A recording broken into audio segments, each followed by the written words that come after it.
Bismillahirrahmanirrahim. Alhamdulillah wassalatu wassalam ala Rasulillahi amma ba'd. Hadirin dan hadirat serta para pemirsa yang saya hormati. Assalamualaikum warahmatullahi wabarakatuh. Alhamdulillah kita bersyukur kehadirat Allah Azza wa Jalla di atas segala nikmat yang telah Allah anugerahkan kepada masing-masing kita.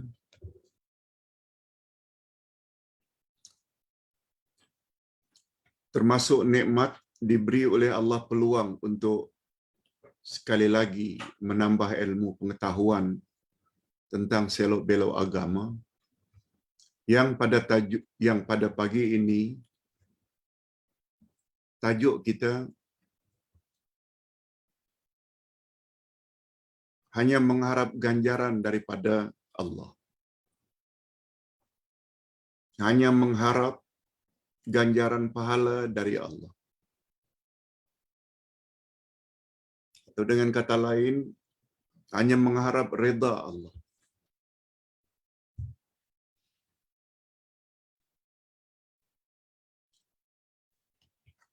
Topik ini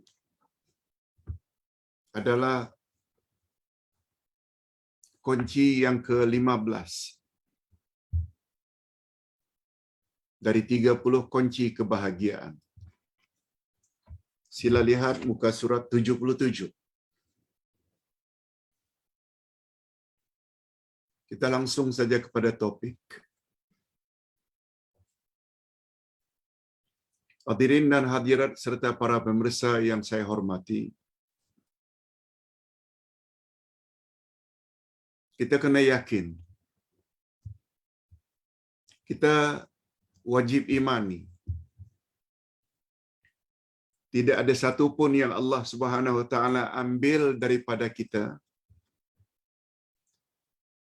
melainkan Allah akan ganti untuk kita balasan yang lebih baik dari apa yang telah diambilnya.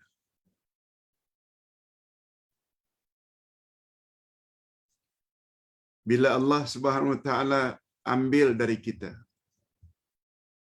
sesuatu, niscaya Dia akan ganti dengan yang lebih baik daripada apa yang Dia ambil.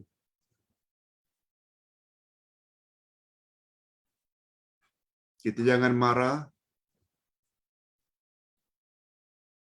kita jangan give up, kita jangan serik, kita jangan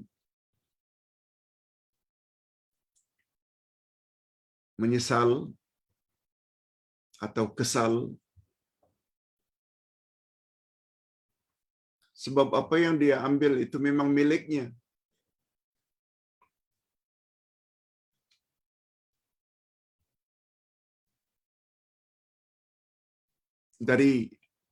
Pada Allah segalanya datang, dan kepada Allah segala-galanya akan kembali.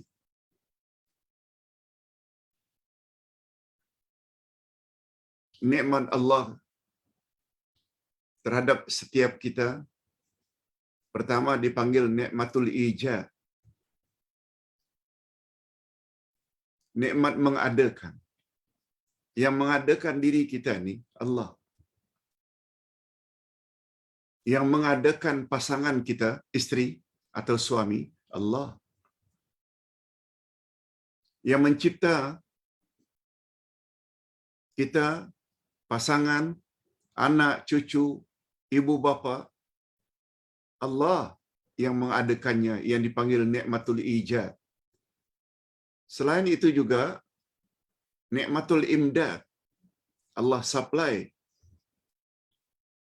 Allah beri, Allah cukupkan keperluan kita.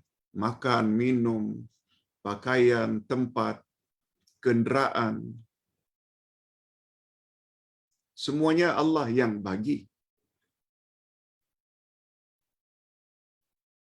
Oleh sebab itu, jangankan apa yang kita miliki, Dia layak ambil hatta diri kita sendiri. Kalau Dia mau ambil anytime.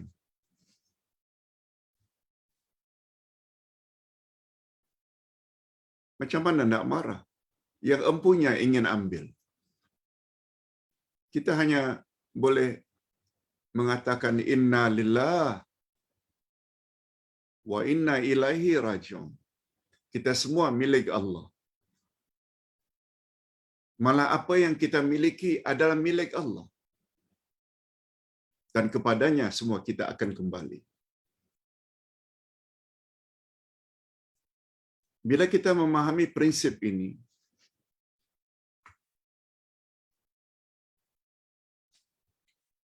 tidak ada yang namanya kita marah-marah, kesal.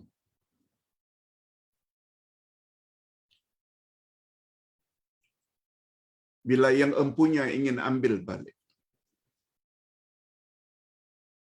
Itu sebabnya memahami prinsip ini sangat mustahak. Malah bila dia ambil, bukan ambil begitu saja. Dia akan ganti better, khairun, afdal, lebih baik daripada apa yang dia telah ambil. Itu sebabnya selain kita bila ditimpa musibah ucap inna lillahi wa inna ilaihi raji'un, bagus kita ikuti, ya Allah, gantikanlah apa yang telah engkau ambil itu dengan gantian yang lebih baik. Itu saja. Oleh itu, jika kamu sabar menghadapi cobaannya dan mengharap ganjaran daripadanya, niscaya jiwa akan menjadi tenang dan kamu akan senantiasa bahagia dalam semua keadaan. Diberi Allah nikmatkan, kita akan syukuri. Diuji oleh Allah ke dengan satu-satu musibah, kita akan sabar. Ini kelebihan orang beriman. Dalam semua keadaan. Nanti kita akan bacakan hadisnya pada bahagian belakang. Nah, kita baca dulu hadis Nabi sallallahu alaihi wasallam. An Anas bin Malik radhiyallahu anhu annahu qala sami'tu Rasulullah sallallahu alaihi wasallam yaqul inna Allah ta'ala qala idza btuliyat 'abdi bihabibatayhi yuridu 'ainai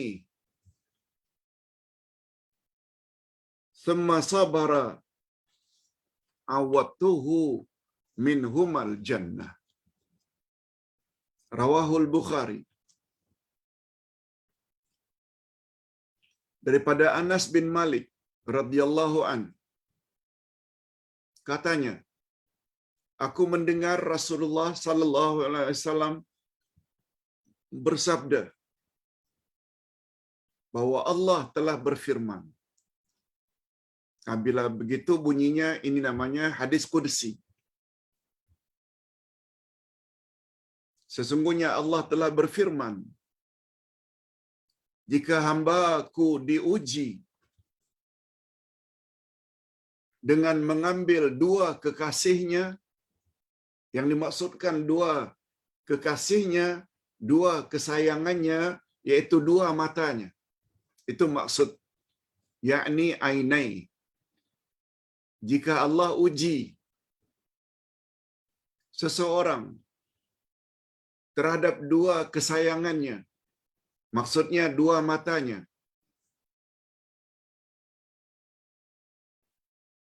niscaya aku, kata Allah, akan ganti untuknya syurga. Allahu Akbar. Allahu Akbar. Bukan bermakna kita tak boleh berobat bila mata sakit. Boleh sampai ke operation. Tapi andai kata tak sembuh juga, dan kita pula sabar, reda, syurga menunggu di akhirat nanti. Allahu Akbar. Barang siapa yang diambil daripadanya anak kesayangannya di dunia, sebagai contoh, kemudian dia mengharap ganjaran pahala, niscaya Allah akan ganti untuknya dan binakan untuknya sebuah rumah yang bernama Baitul Hamd, rumah puji-pujian. Bait, rumah, Alhamd, puji-pujian. Allah bina untuknya Baitul Hamd di dalam syurga di akhirat nanti. Sebabnya bila anak kesayangan kita meninggal dunia, sedih boleh sedih, menangis sampai keluar air mata pun boleh, sebab itu sudah menjadi fitrah manusia. Bila sedih, keluar air mata. Yang tak boleh meratap, ya Allah, mengapalah Engkau ambil anakku yang aku paling sayangi ini? Tak boleh cakap macam itu. Itu maknanya tidak reda. Nah, bila macam itu, dia tidak layak mendapat Baitul Hamd, rumah puji-pujian di dalam syurga. Nangis, keluar air mata, terisak-isak, no problem. Yang tak boleh itu meratap. Sebab meratap itu tradisi Arab Jahiliyah yang sangat dilarang oleh Nabi.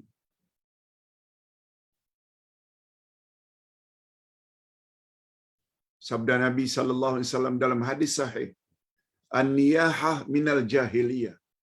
Meratap terhadap suatu kematian adalah adat istiadat Arab Jahiliyah.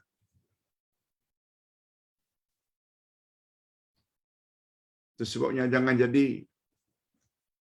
jahiliyah moden.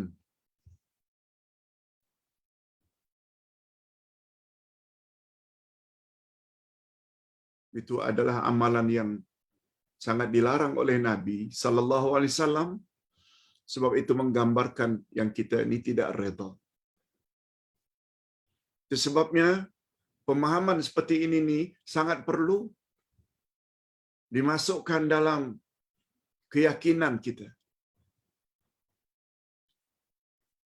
bahwa segala yang diambil oleh Allah, bila kita hadapi dengan penuh kesabaran, Allah akan ganti. Tak di dunia, di akhirat. Ini hanya beberapa contoh saja. Contoh. Dan kiaskanlah dengan perkara-perkara yang lain. Habis semua harta kita karena dilanda banjir, lumpur, sampai tak nampak bumbung, tinggal sehelai sepinggang. Sedih boleh, menangis boleh, tapi berpada-padalah. Bila semua itu kita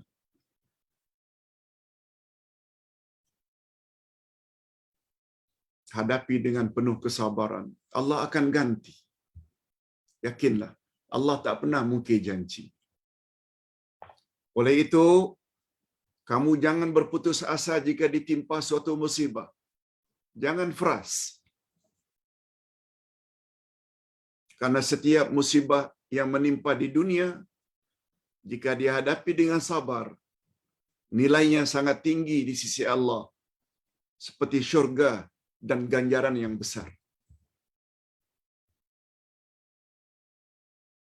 Apalagi Allah berfirman pada ayat 10 dari surat Az-Zumar. A'udzubillahi minasyaitonirrajim. Innama yuwaffas sabiruna ajrahum bighairi hisab.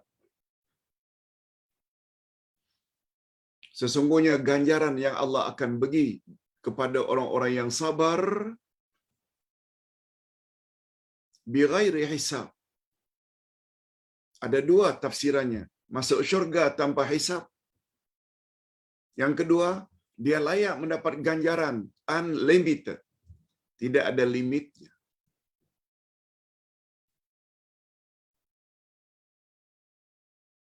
Jadi dengan memahami itu, kita dapat kawal kesedihan kita, kedudukan orang-orang yang ditimpa musibah di dunia, kedudukan mereka. Lalu dihadapi dugaan itu dengan sabar. Maka sikap itu sangat tinggi nilainya di sisi Allah. Tinggi. Mereka akan mendapat selawat daripada Allah. Selawat. Allah yang selawat. Dan cucuran rahmatnya. Serta termasuk ke dalam orang-orang yang layak mendapat petunjuk atau hidayah daripada Allah.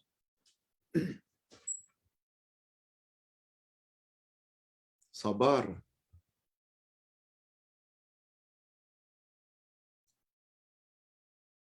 Tidak banyak orang yang kupas masalah sabar ini. Yang banyak mengupas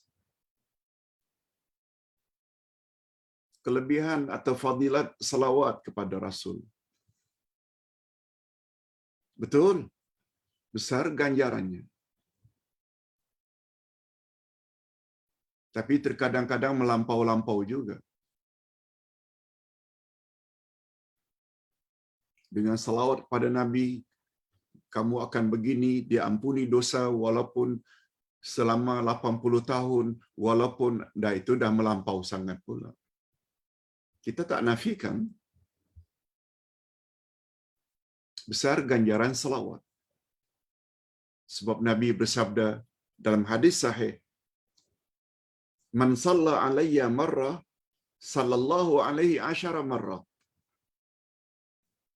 Siapa bersalawat kepadaku satu kali, Allah akan bersalawat kepadanya 10 kali. Adapun tambahan setelah itu, siapa salawat kepadaku 10 kali, Allah akan bersalawat kepadanya 1000 kali. Siapa yang salawat kepadaku 1000 kali, niscaya dia akan dapat begini, begini, begini. Itu hadis palsu. Tak ada hadis yang bunyinya macam itu.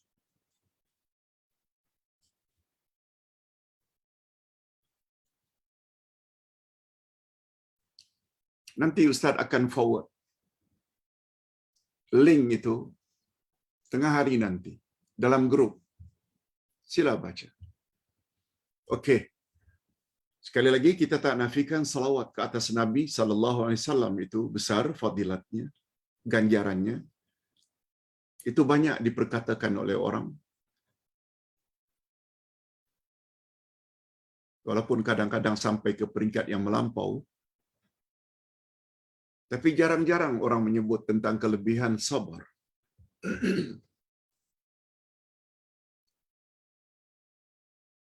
Kalau Nabi Muhammad sallallahu alaihi wasallam mendapat salawat daripada Allah, sebagaimana firman Allah ayat 56 Az-Zumar, A'udzubillahi minasyaitonir rajim. Innallaha wa malaikatahu yusalluna 'alan nabi. Sesungguhnya Allah dan para malaikat bersalawat ke atas Nabi. Allah bersalawat pada Nabi.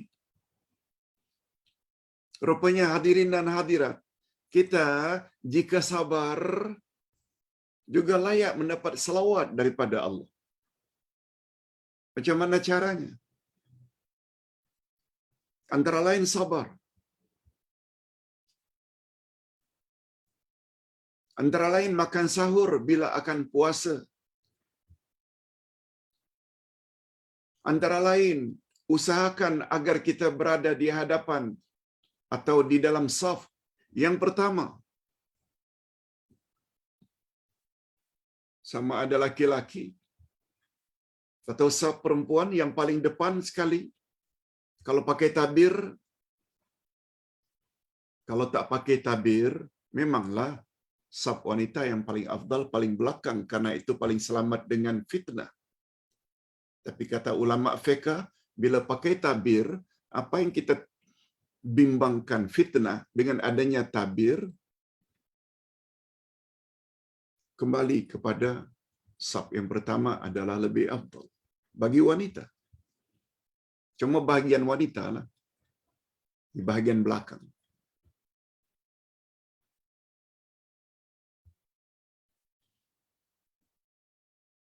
Apa yang Ustaz ingat? Kita layak mendapat salawat daripada Allah bila makan sahur. Dan juga salawat dari malaikat. Karena Nabi sallallahu alaihi wasallam bersabda, "Innallaha wa malaikatahu yusalluna 'alal mutasahirin." Sesungguhnya Allah dan para malaikat bersalawat ke atas orang-orang yang makan sahur.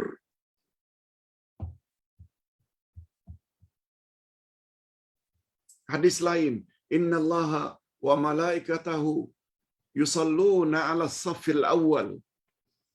Sesungguhnya Allah dan para malaikat bersalawat ke atas orang yang berada pada saf yang pertama ketika salat berjamaah.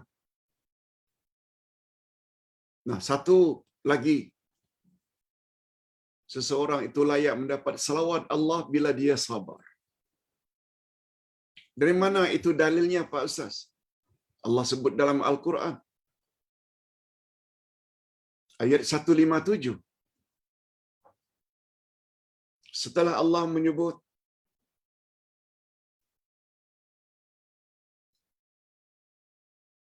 sampaikan hai Muhammad berita gembira kepada orang-orang yang apabila ditimpa musibah mereka ucap inna lillahi wa inna ilaihi raji'un. Lalu Allah sambung ayat 57. Ulaika alaihim salawatum min rabbihim wa rahmah wa ulaika humul muhtadun. Nah, bagi orang yang sabar itu, bagi mereka selawat dari Tuhan mereka. Maknanya selawat dari Allah.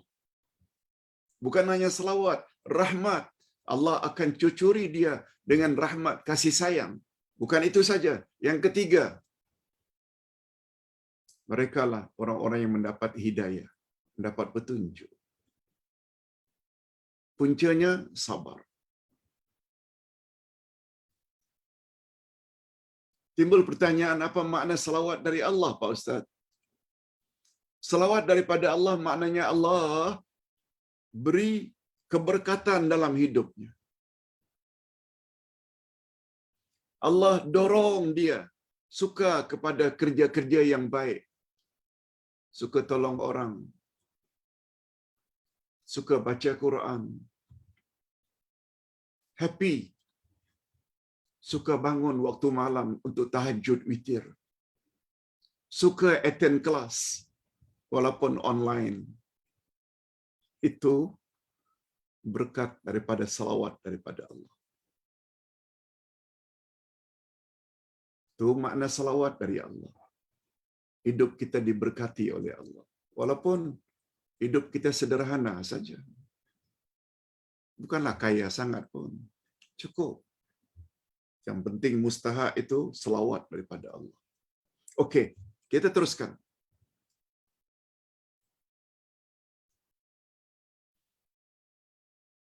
Tapi sebelum Ustaz teruskan, bagus juga kalau Ustaz nyatakan sabar dalam Islam ada 3 jenis. Sabar dalam melaksanakan perintah Allah, sabar dalam menjauhi larangan-larangan Allah, dan yang ketiga, sabar terhadap ujian atau musibah yang Allah timpa.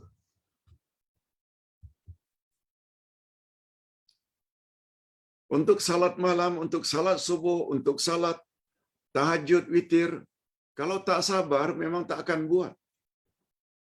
Itu namanya sabar dalam mentaati. Begitu juga terhadap larangan-larangan Allah. Kalau tidak sabar, memang tidak akan mampu kita jauhi. Hati ini tidak kaya cepat. ada peluang untuk rasuah, kita kata no. Kita tahan. Itu namanya sabar terhadap larangan Allah. Ada wanita goda, ajak kita berbuat perkara-perkara tak senonoh. Kita tahan. Tahan itu namanya sabar. Tak jadi, akhirnya berzina. Tidak banyak orang bahas sabar ni ke peringkat itu. Persepsi sabar dalam masyarakat hanya tertumpu pada yang ketiga saja. Bila didapati positif COVID-19, bila rumahnya dilanda banjir, bila anak kesayangan meninggal dunia, yes, kita tak katakan itu bukan musibah, tapi itu adalah termasuk low class musibah, low class sabar. Sabar yang paling rendah. Sabar yang paling tinggi, yaitu sabar melaksanakan perintah Allah. Sampaikan kebenaran. Kalau Allah kata dalam Quran itu syirik, katakan syirik. Kalau Rasul kata itu bid'ah, katakan bid'ah.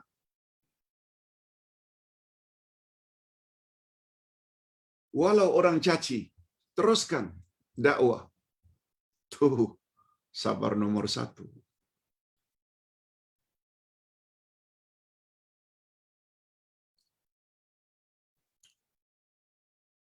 Sebab sabar nomor 1 dan nomor 2 inilah yang dapat membentuk jati diri kita menjadi insan yang takwa.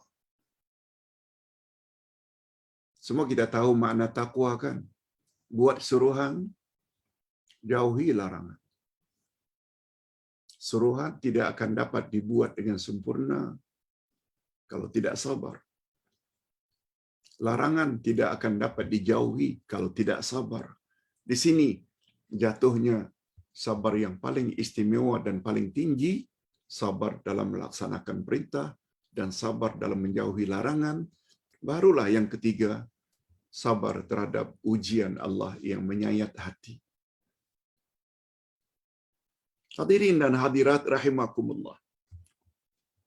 Selain itu, orang-orang yang sabar kelak di dalam syurga akan mendapat penghormatan daripada para malaikat. Allahu Akbar. Allah yang sebut dalam Al-Quran, setelah orang-orang masuk syurga, yang layak masuk syurga, kemudian Allah suruh malaikat juga masuk ke dalam syurga untuk beri ucap tahniah, untuk ucap salam kepada mereka. Apa bunyi salam malaikat kepada orang-orang dalam syurga? Salamun alaikum bima sabartum fa ni'ma uqbaddar. Selamat sejahtera untuk kamu sekalian, hai penghuni syurga, berkat kesabaranmu dulu di dunia.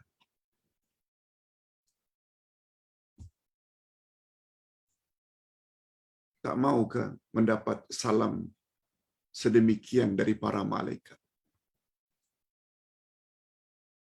Sebagai suatu penghormatan tertinggi. Mengapa disebut pula bima sabartum? Berkat kesabaranmu. Ini memberi isyarat ganjaran berkat kesabaran sangat besar. Di dunia dan di akhirat. Pernah dengar tak apa orang tua-tua kata? Sabar kunci kejayaan. Jangan batasi kejayaan di dunia saja. Berkat sabar, sabar, sabar, sabar. Di dunia lagi kamu dah nampak. Kalau kita punya dakwah, orang halang, halang, halang, halang, kita tetap mau berdakwah. Tak boleh bercakap, kita tulis. Tak mampu tulis, kita buat kaset, kita buat CD. Sebagaimana yang Ustaz pernah lakukan sejak 40 tahun yang lalu. Sekarang baru nampak. Sekitar 40-50 buku agama sudah dapat kita hasilkan.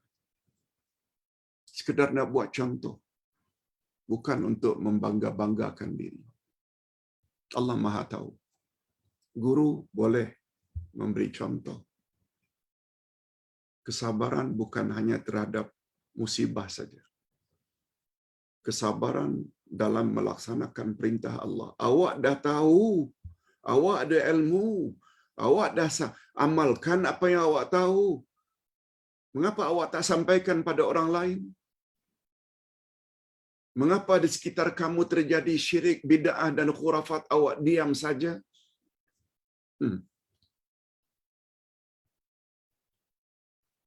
Mengapa awak tidak cegah? Takut di sana nanti akan ditanya. Buat saja. Allah Maha tahu dan Allah akan tolong.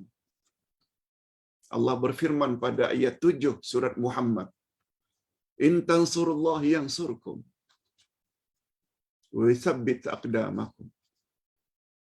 Jika kamu tolong agama Allah, Allah pasti akan tolong kamu dan Allah teguhkan pendirianmu. Ini semua kerja Dia. Hadirin dan hadirat yang saya hormati. Ungkapan salamun alaikum bima sabartum, maksudnya selamat sejahtera ke atas kamu disebabkan karena kesabaran kamu. Kesabaran di mana? Di dunia. Sungguh indah ucapan ini dan sungguh berbahagia orang-orang yang mendapatkannya. Kita berdoa, Allahumma ja'alna minhum. Allahumma ja'alna minhum. Allahumma ja'alna minas sabirin. Ya Allah, masukkanlah kami ke dalam golongan orang-orang yang sabar. Umur dunia sangat singkat. Dunia ini sangat singkat. Dan harta kekayaan yang juga sangat rendah nilainya. Sedangkan akhirat lebih baik dan lebih bersifat kekal abadi. Mengapa terlalu terkejar-kejar yang sementara ini? Kita lupakan hidup yang kekal abadi. Ini sangat erat hubungannya. 30 kunci kebahagiaan. Kebahagiaan di mana? Dunia dan akhirat. Barang siapa yang diduga di sini, yaitu di dunia, niscaya akan dibalas di sana, di akhirat. Barang siapa yang lebih berusaha di sini, niscaya akan selesa hidup di sana. Di sana maknanya setelah mati. Sama ada di alam barzakh atau di alam akhirat. Tetapi sebaliknya, orang-orang yang terlalu pemikirannya duniawi, adapun orang-orang yang hatinya sangat terpaut dengan kemewahan dunia, mereka akan luput ganjaran di akhirat dan hidup merana di akhirat. Walaupun nampaknya bahagia di dunia karena banyak duit rasuahnya, punya jam, punya beg, punya segala-galanya. Dapat pangkat yang tinggi karena rajin menabur duit.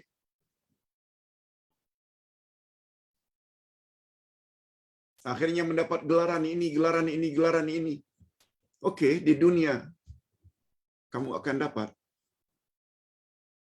Tapi di akhirat kamu akan merempat.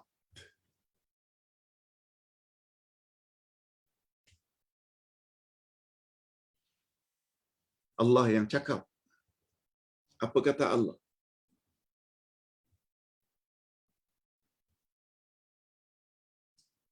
Itu sebabnya surah ini disuruh baca oleh Allah, oleh Rasul setiap malam. Yaitu surat Al-A'la. Itu rakaat pertama dari rakaat pertama dari salat witir. Kalau kita buat 3 rakaat, kan rakaat pertama Sabbihisma rabbikal a'la. Rakaat kedua Al-Kafirun. Rakaat ketiga Al-Ikhlas. Apa di antara ayat dalam surat Al-A'la?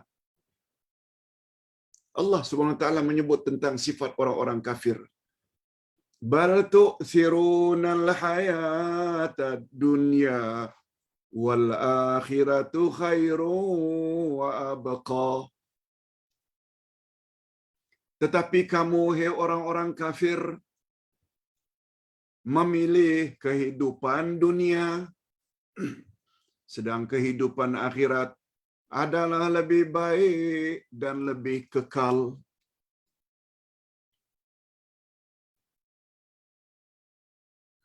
Sama ada kita faham ke atau tidak? Tapi itu dia makna ayat. Maknanya Allah suruh tiap malam kita menjelang pagi ingat. Orang yang terlalu duniawi itu sebenarnya sifat orang kafir. Mereka lupa dengan hari akhirat yang kekal abadi. Kata Nabi, a'maru ummati baina 60 wa 70. Umur umatku adalah di antara 60 ke 70. Itu sebabnya setiap minggu kita diperdengarkan dengan surat As-Sajdah pada pagi Jumaat. Allah Subhanahu wa taala sebut supaya kita ingat. Ingat apa Pak Ustaz? Fi yaumin kana miqdaruhu alfa sanatin mimma ta'uddun. Satu hari di akhirat sama dengan 1000 tahun menurut perhitunganmu di dunia ini. Satu hari di akhirat. Sedangkan akhirat pula tidak ada ujungnya. Itu maknanya andai kata kita mampu hidup 500 tahun, baru setengah hari akhirat. Kalau kita mampu hidup 250 tahun, baru suku hari akhirat. Ini kan pula umur 60, 65, 70, batuk-batuk, 80, innalillah. Berapa lama yang kita ni tidak beria-ia sangat dengan dunia?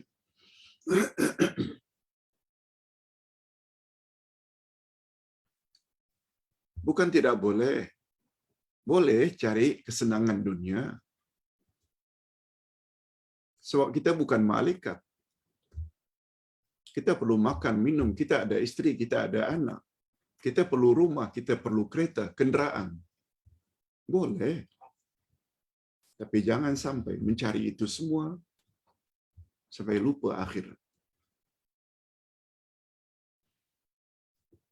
Wahai sekalian orang-orang yang beriman yang ditimpa musibah, jangan putus asa akan rahmat Allah. Tidak ada satu pun yang luput daripadamu di dunia, kecuali kamu sebenarnya telah beruntung. Apa saja yang luput di dunia, sebenarnya kamu telah beruntung. Cuma tergantung sikap kita. Sabar atau tidak menghadapi cobaan daripada Allah. Sebab dunia ini memang penuh dengan cobaan.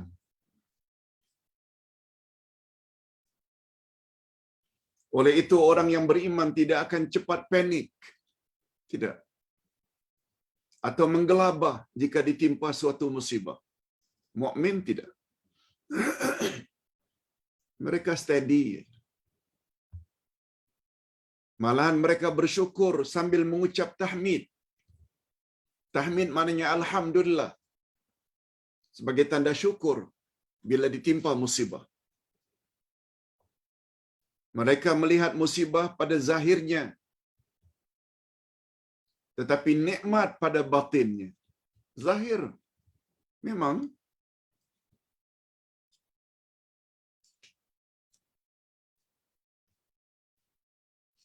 musibah itu macam penyiksaan, menyedihkan. Tapi bila orang beriman memandang sesuatu musibah, dia sebenarnya memandang musibah itu adalah nikmat. Cuma tak nampak. Itu sebabnya para sahabat yang faham tujuan musibah ditimpakan oleh Allah, sahabat yang faham, bila musibah menimpa, mereka ucap alhamdulillah sampai 4 kali. Ustaz sebut di sini. Yang ini Ustaz tambah. Bukan dari tulisan pengarang. Pengarang tulis singkat sangat, ya Ustaz tambah. Berdasarkan pembacaan Ustaz di dalam kitab tafsir Ad-Durrul Mansur disebut para sahabat bila ditimpa musibah mereka ucap alhamdulillah sampai 4 kali. Pak Ustaz, bukankah alhamdulillah itu kita ucap bila kita ingin mensyukuri sesuatu? Sekarang musibah. Inilah sebabnya kita katakan tadi, orang beriman melihat musibah itu memang musibah pada zahirnya, tetapi pada batinnya secara tersirat dia adalah nikmat. Di sini beza dengan pandangan orang yang tak beriman. Mereka hanya melihat itu musibah sebagai ujian.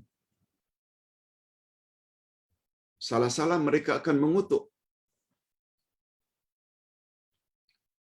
Sial betullah hari ini, hujan saja, mendung saja, sehingga tak laku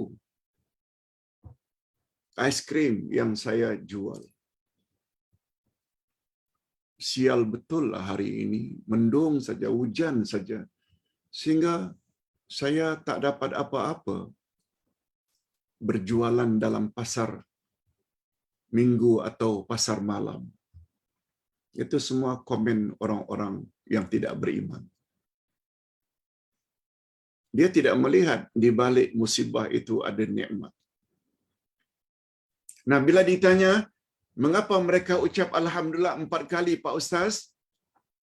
Izinkan Ustaz jelaskan saja secara langsung. Tahmid pertama, mereka ucap alhamdulillah yang pertama,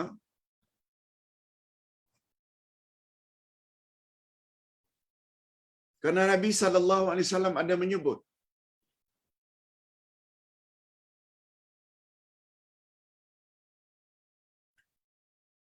seseorang yang ditimpa musibah,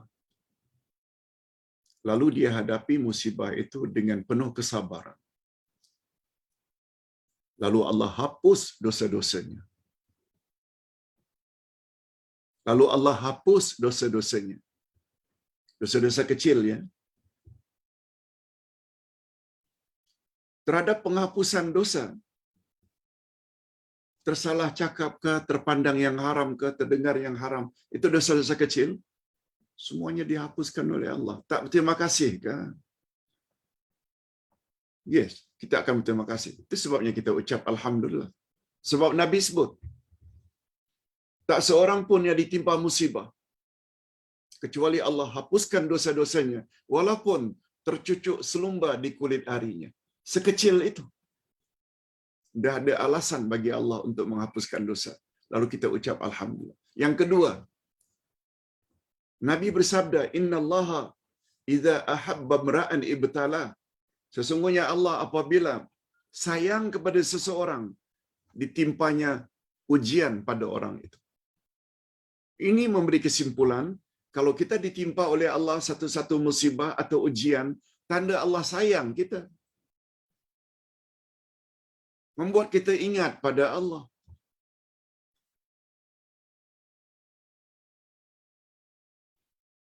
Itu sebabnya seseorang yang apabila tersandung benda tajam atau benda keras, oh my God. Mengapa disebut oh my God? Oh Tuhanku. Maknanya dia ingat Tuhan. Orang mukmin pula, ya Allah. Ingat Allah.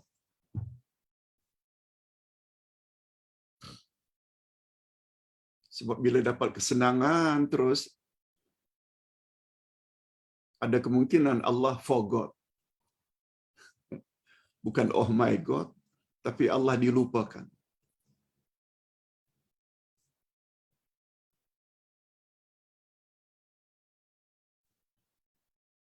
Allah dilupakan. Banyak orang senang, hidupnya mewah, dia lupa pada Tuhan. Tapi bila musibah, mula terfikir, ya Allah, mengapa ya bisnesku jadi macam ini? Ya Allah, baru teringat, sudah 6 bulan tak kontak ibu, mak yang sakit. Ya Allah, kemana-mana saya dah sampai. Patutlah Allah tegur ni. Sekali umrah pun tak pernah pergi. Nah, kan maknanya kita dah mulai ingat Tuhan. Bila ingat Tuhan? Bila ditimpa ujian.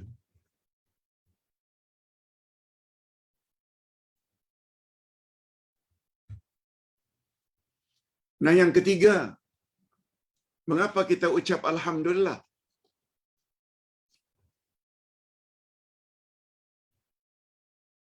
Sebab musibah yang menimpa itu hanya musibah dunia saja. Tak dosa pun. Dilahirkan umpamanya dalam keadaan bibirnya sumbing. Dilahirkan umpamanya dalam keadaan hidungnya pesek. Tak mancung. Macam Ustaz. Dilahirkan dalam keadaan tidak handsome.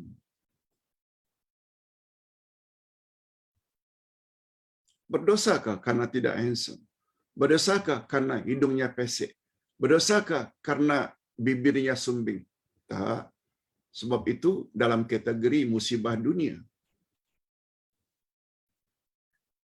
Musibah akhirat itu yang sangat berbahaya. Boleh membawa kepada dosa. Karena kehandsomannya membuat dia akhirnya bangga diri, menghina orang lain. Karena kejelitaannya, dia tayangkan kejelitaannya pada orang lain, membuat orang lain akhirnya menjadi berdosa. Dia sendiri berdosa. Dijualkannya kecantikannya dengan harga sekian. Dengan melakukan zina, itu dia. Itu namanya musibah agama. Contoh mudah. Betul tak Nabi Yusuf pernah digoda oleh Zulaikha untuk melakukan perbuatan terkutuk di suatu bilik yang tertutup? Nabi Musa enggan, malah lari. Dikejar oleh Zulaikha sampai koyak bajunya bahagian belakang. Semua kita tahu. Allah sebut pada ayat 30 surat Yusuf. Apa Yusuf kata? Mengadu kepada Allah. Sebab Zulaikha beri warning, beri pilihan. Berzina denganku atau engkau masuk penjara sebab suamiku seorang menteri. Apa kata Musa? Qala rabbi asijnu ahabbu ilayya mimma yad'unani ilai. Oh Tuhan, masuk penjara aku lebih suka daripada memenuhi permintaan wanita itu.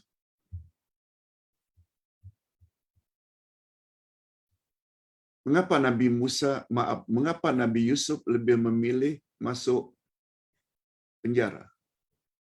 Tidak mau berzina. Masuk penjara itu musibah dunia. Tak ada dosa pun sebab awak tak buat salah.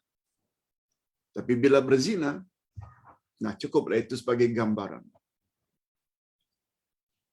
Nah, karena hanya kehilangan rumah, kehilangan kereta, kehilangan motor, wafatnya anak kesayangan, cucu kesayangan, pasangan yang dikasihi. Itu musibah dunia, bukan musibah agama. Alhamdulillah lagi. Bukan maknanya kita senang dengan meninggalnya pasangan, bukan begitu. Tapi apa yang tersirat di dalam alhamdulillah, karena kita ternyata diuji oleh Allah dengan hanya musibah dunia, bukan musibah agama. Nah, yang terakhir, alhamdulillah yang keempat, berpeluang untuk sabar. Sebagaimana kita sebutkan tadi, ganjaran sabar itu luar biasa. Ayat 10 surat Az-Zumar. Innama yuwaffas sabiruna ajrahum bighairi hisab. Sesungguhnya ganjaran pahala untuk orang-orang yang sabar masuk syurga tanpa hisab, atau diberi ganjaran tidak ada limitnya. Demikianlah sikap orang-orang yang beriman. Mereka ingat kepada Allah dalam semua keadaan. Sama ada senang atau susah. Ini digambarkan oleh hadis Nabi sallallahu alaihi wasallam. Hadis sahih riwayat Imam Muslim. Apa kata Nabi? Ajaban li amril mu'min. Sungguh mengherankan sikap orang yang beriman. Ada riwayat yang lain mengatakan Nabi ulang sampai 3 kali. Sungguh hebat orang yang beriman. Sungguh menakjubkan sikap orang yang beriman. Inna amrahu kullahu lahu khair. Semua keadaan baginya adalah baik belaka. Laisa dzalika li ahadin illa lil mu'min. Sikap itu tidak akan kita perolehi dari manusia lain kecuali hanya ada pada orang yang beriman. Lalu Nabi sebut secara detail. In asabathu sarra syakar fakanat khairan lahu wa in asabathu darra sabar fakanat khairan lahu.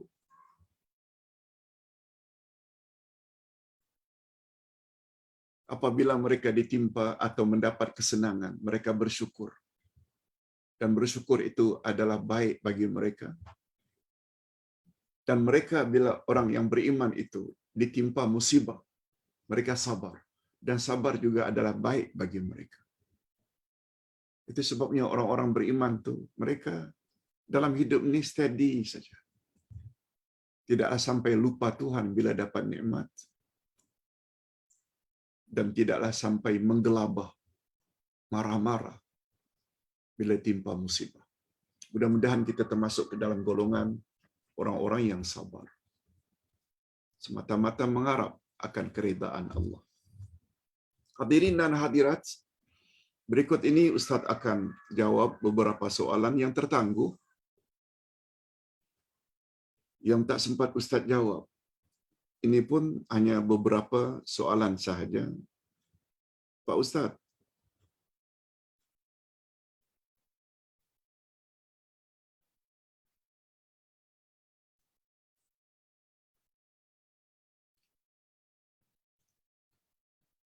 Pertanyaan pertama tentang pertanyaan seorang jemaah yang bertanya, apa yang patut dibaca ya Pak Ustaz apabila salji tebal dan ribut pula?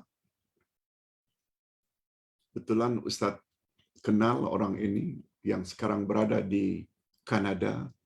Memang sangat sejuk. Katanya minus 20 Celsius. Oh. Lalu Ustaz sudah kirim dalam grup juga Ustaz harap tim juga dapat mengirim doa ini. Yang pendek boleh, yang panjang juga boleh. Yaitu Allahumma inni as'aluka khairaha wa a'udzubika min syarriha. Ya Allah, aku memohon kepadamu kebaikannya. Maknanya kebaikan di sebalik kedinginan yang luar biasa dan ribut ini. Yang hanya Allah saja yang tahu. Dan aku memohon perlindungan dengan adanya salji yang tebal dan angin ribut ini. Kita serahkan kepada Allah Azza wa Jalla. Atau kalau ingin membaca yang lebih panjang, ini yang lebih lengkap.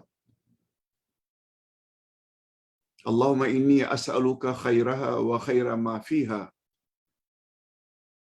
wa khaira ma ursilat bihi wa a'udzu bika min syarriha wa syarri ma fiha wa syarri ma ursilat bihi. Ya Allah, sesungguhnya ya Allah, sesungguhnya aku memohon kepadamu kebaikan angin ini dan kebaikan yang ada di dalam angin dan hujan ini, serta kebaikan yang dibawanya oleh hujan tersebut. Dan aku berlindung kepadamu, ya Allah, daripada keburukan dan keburukan yang ada padanya, hujan, ribut, salji, dan keburukan yang dibawa oleh salji yang tebal dan ribut yang kencang itu. Ini diajar oleh Nabi sallallahu alaihi wasallam, bagus untuk kita amalkan. Baik. Pertanyaan berikutnya.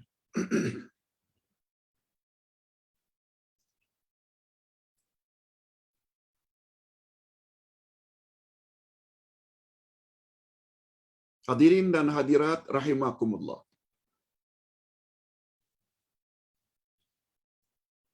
Baru-baru ini kita dikejutkan dengan satu pihak yang telah turut serta mengucapkan ucapan selamat terhadap Hari Agama Sedunia. Hari Agama Sedunia ini kononnya jatuh pada hari Ahad ketiga dalam bulan Januari. Ahad lepas.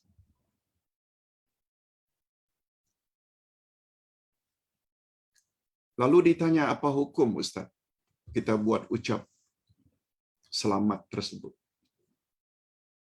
Hadirin dan hadirat, mengucap selamat terhadap agama-agama lain, kita semua sudah tahu. Bila berkaitan dengan agama, tidak ada istilah ucap selamat. Sama ada tentang hari Natal, begitu juga tentang agama-agama ini. Apalagi idea tentang adanya Hari Agama Sedunia ini datang dari Amerika.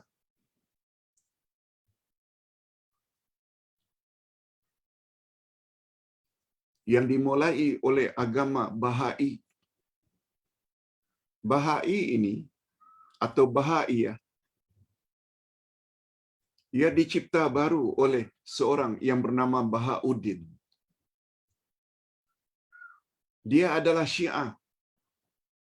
Dia adalah cabang daripada Syiah yang 12. Yang mendakwa 12 keturunan Sayyidina Ali semuanya maksum. Itu Imam 12, Syiah Imam 12. Itulah Syiah yang dominan di Iran sebagai mazhab Syiah resmi yang beranggapan 12 orang keturunan Sayyidina Ali semuanya maksum. Nah, Bahai dia adalah bahagian daripada itu. Malah lebih teruk daripada itu. Antara lain beranggapan setelah Nabi Muhammad ada Rasul lagi. Dan lain-lain. Jadi Ustaz hanya hendak mengatakan bahawa perbuatan tersebut adalah sangat dilarang oleh agama. Dan ini sudah dikeluarkan pun oleh Mufti Perak kalau tidak salah, oleh Ustaz Dr. Kamilin. Juga Ustaz punya NGO iaitu Gasma juga telah membuat secara terbuka bahawa perbuatan itu tidak dibenarkan oleh agama dan dia boleh merosakkan akidah. Di mana letaknya lakum dinukum waliyadin? Bagimu agamamu, bagiku agamaku. Kita hanya boleh berinteraksi dan saling tolong-menolong dengan non-Muslim hanya dari sudut kemanusiaan. Termasuk membersihkan kuil, termasuk perkara-perkara yang berkaitan dengan agama. Itu rumah suci mereka, gudang berhala. Sedangkan Allah sangat murka terhadap orang yang melakukan syirik. Na'udzubillah min dzalik. Tapi alhamdulillah, NGO berkenaan telah menarik balik ucapan selamatnya itu.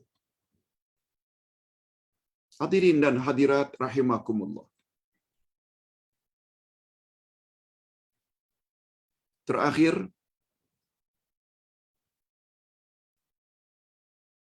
jawaban Ustaz terakhir terhadap pertanyaan.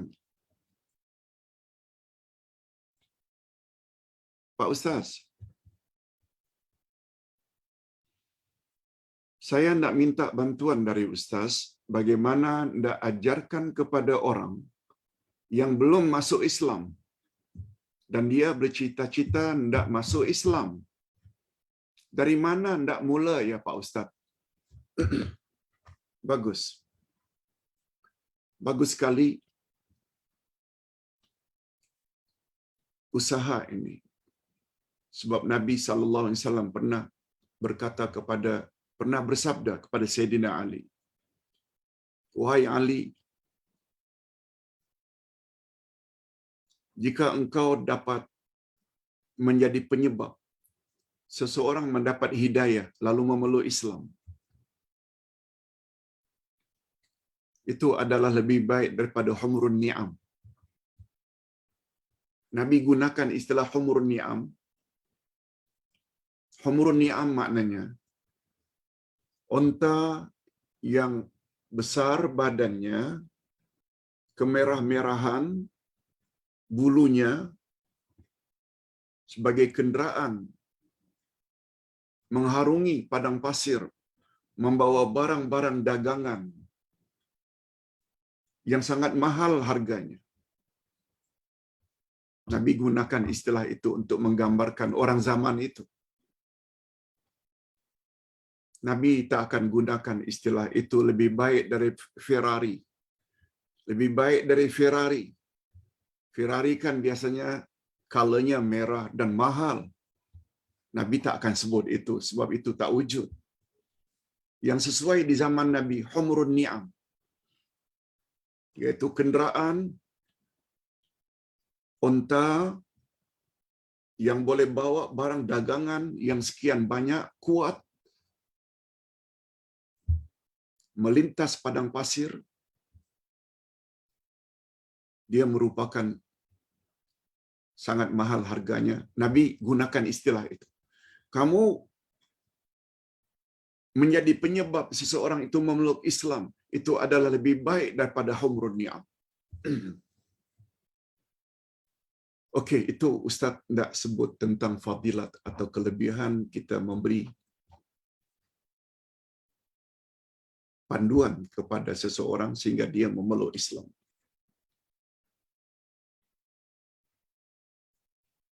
Itu sebabnya mengapa Ustaz sangat suka dengan kerjaya berdakwah ini.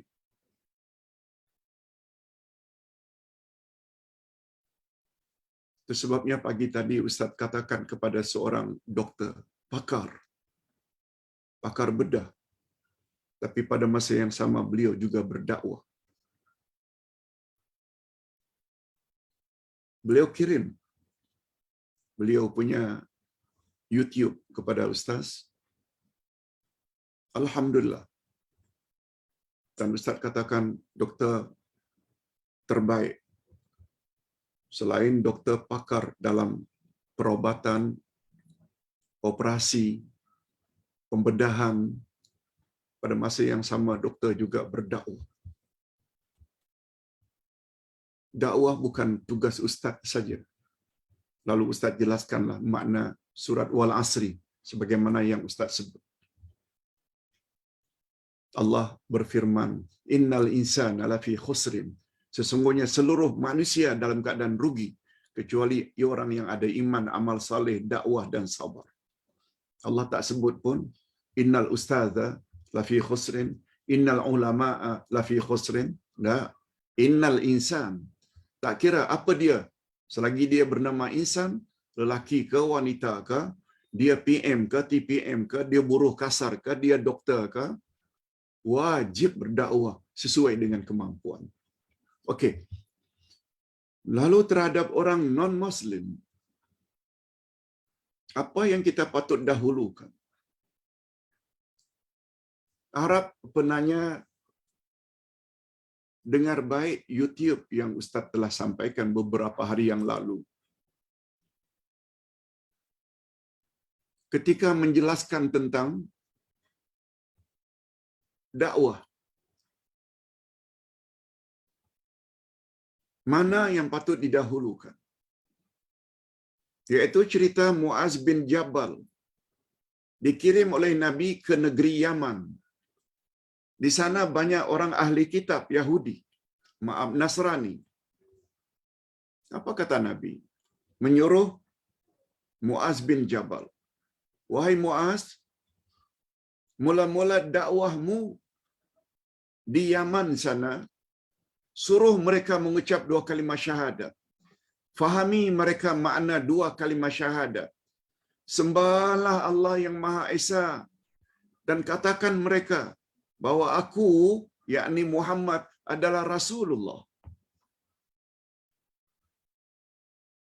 Maksudnya Nabi suruh Muaz mengawali dakwahnya kepada non-Muslim 2 kalimah syahadat dahulu.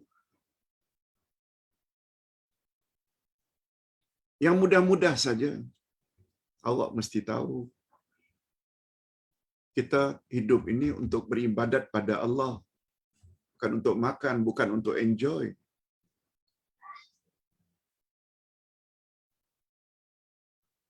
Kita mesti sembah Allah saja, tak boleh yang lain. Dan Nabi Muhammad, kita mesti iktiraf, akui dia adalah Rasulullah yang terakhir. Itu sebabnya kalau hendak beribadat kepada Allah, hendaklah ikut cara Nabi Muhammad. Nah,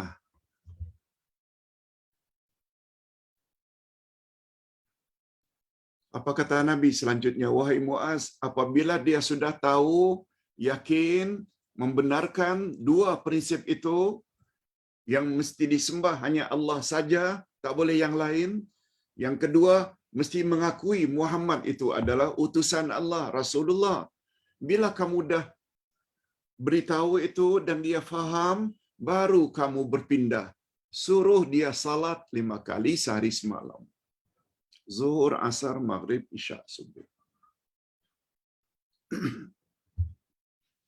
Kalau dia dah mula melakukan itu salat, karena salat itu tiang agama, sebagaimana yang Ustaz jelaskan semalam, cara mengatasi was-was syaitan. Pertama-tama yang akan ditanya nanti di akhirat adalah tentang salat. Salat. Tapi pastikan salat itu setelah dia faham 2 kalimah syahadat. Nah, setelah dia salat, baru kamu beritahu jika kamu ada kelebihan harta. Di dalam hartamu itu ada hak orang-orang miskin tahu. Keluarkan zakat. Maksud Ustaz mengajar Islam ini dia ada priority. Mana yang patut didahulukan? Sebagaimana dalam rukun Islam yang 5. Betul tak 2 kalimah syahadat dulu? Kemudian baru salat, kemudian baru zakat, kemudian baru puasa, dan. Urutan itu tu memberi makna mana yang patut kita beri keutamaan. Ustaz nasihat kepada Dewi yang berasal dari Melaka, bagus baca kitab Hakikat 2 Kalimah Syahadat. Bagus juga baca buku pedoman salat dan lain-lain. Mudah-mudahan ada manfaatnya. Jangan kita usik dulu yang lain-lain, membuat dia nanti takut tak selesa. Mengajar agama dia perlu kepada masa. Step by step. Tadarruj. Tadarruj maknanya kena step by step. Sebagaimana Nabi Muhammad ajar 12 tahun pertama akidah dulu. Itulah dia 2 kalimah syahadat. Barulah tahun yang ke-12 Isra Mi'raj, baru ada salat. Baru ada zakat dan puasa itu di Madinah. Mudah-mudahan penyampaian singkat ini ada jugalah manfaatnya. Kita tangguh kalau ada pertanyaan-pertanyaan lagi untuk kita jawab esok hari insya-Allah. Kita akhiri dengan doa. Alhamdulillahirabbil alamin. Wassalatu wassalamu ala asyrafil anbiya'i wal mursalin wa ala alihi wa sahbihi ajma'in. Rabbana ighfir lana dzunubana wa liwalidina warhamhum kama rabbawna shighara. Rabbana hab lana min azwajina wa dhurriyyatina qurrata a'yun waj'alna lil muttaqina imama. Ya Allah, ampunkanlah dosa kami dan dosa kedua ibu bapa kami dan cucurilah rahmat-Mu ya Allah, sebagaimana mereka telah mendidik kami sejak dari kecil. Ya Allah, berilah kami pasangan hidup dan zuriat keturunan yang menyedapkan pandangan mata dan hati kami, dan jadikanlah kami pemimpin bagi orang-orang yang bertakwa. Ya Allah, kami sangat mengharap keridaan-Mu. Dan kami yakin, kami hanya layak mendapat keridaan-Mu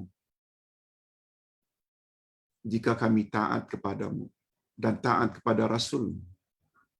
Buat suruhan-Mu dan jauhi larangan-Mu. Allahumma ja'alna minas sabirin. Ya Allah, masukkanlah kami ke dalam golongan orang-orang yang sabar, yang ganjarannya luar biasa Engkau akan bagikan kepada mereka.